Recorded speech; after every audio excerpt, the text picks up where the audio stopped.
Hello, this is the Haunt Informer, and today I'm giving you my review of Bates Motel and Haunted Hayride for 2019.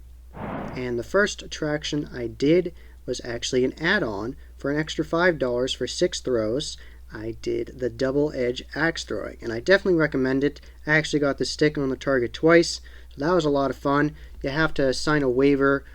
It's not a physical waiver, it's actually a digital waiver on an iPad. Next thing I did was the Coffin Ride, and that was an extra $5. You go into this coffin, you lay down, and they close the lid of the coffin, and it's pitch dark in there. And then once you're in there, you can hear that you are getting taken to a cemetery and then dropped into a grave and having dirt shoveled on you. And it's an interesting experience. And then I went into the Bates Motel. That's the first attraction I went through, and there were lots of good scares in there. They have done lots of new changes over the last 3 years, and I think it was the scariest attraction of the night. I enjoyed all the attractions, but I thought the scariest was the Bates Motel.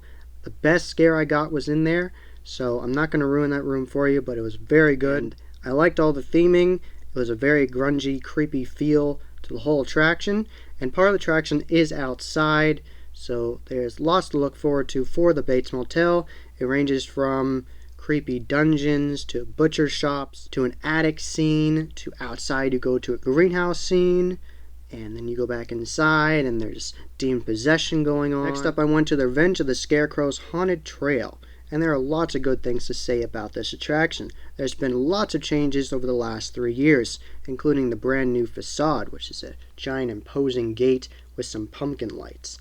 And there's a brand new pumpkin cave in there, and watch out for the pumpkin monster. In the new snake barn on the trail, the reptilian scare actors in there scared me, so they did a good job.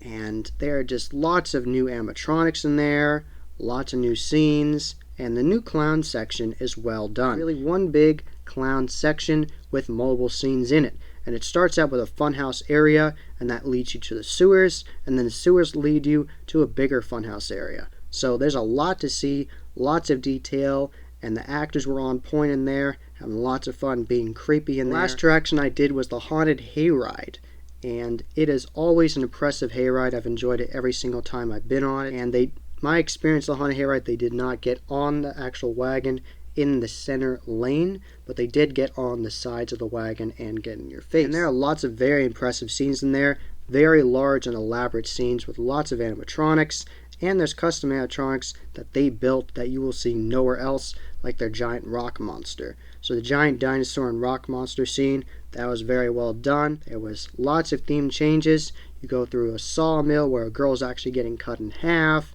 and you go into areas with prehistoric dinosaur animatronics, and there's a gas station that blows up into flames. The Restless Souls Cemetery scene on the Haunted Hayride was very well done, and the detail's great in there. The zombies are in character, and the undead bride actually got up at me in my face and sniffed me and said that my soul was tainted.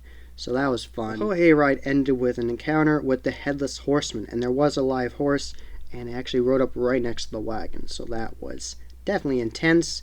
And then the hayride ended, and I walked out, and then I saw the zombie hunt, and that caught my eye earlier in the night, and I thought, I want to do that. That sounds interesting.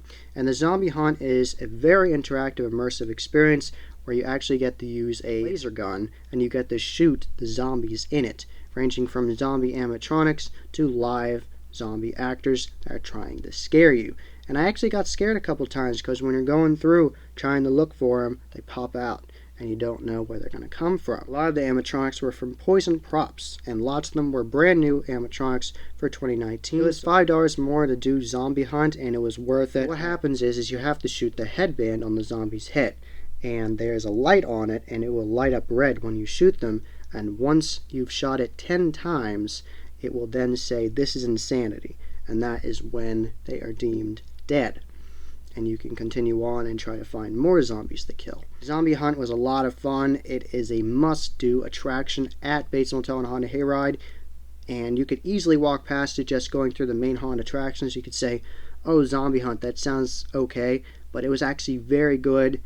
Definitely recommend. And to end my night, I went to the donut shop like I said I would, and I got a plain one and a cinnamon one. The cinnamon one was better, but they both were great, and the people working there were nice. They made it The donut was made right there for me, and they put the cinnamon on there, and it was very good. So definitely recommend the donuts.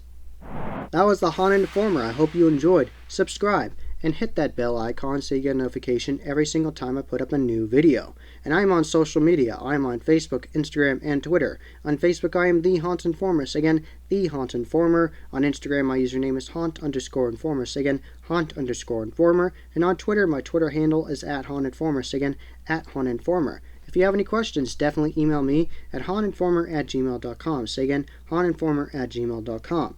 And as always, happy hauntings.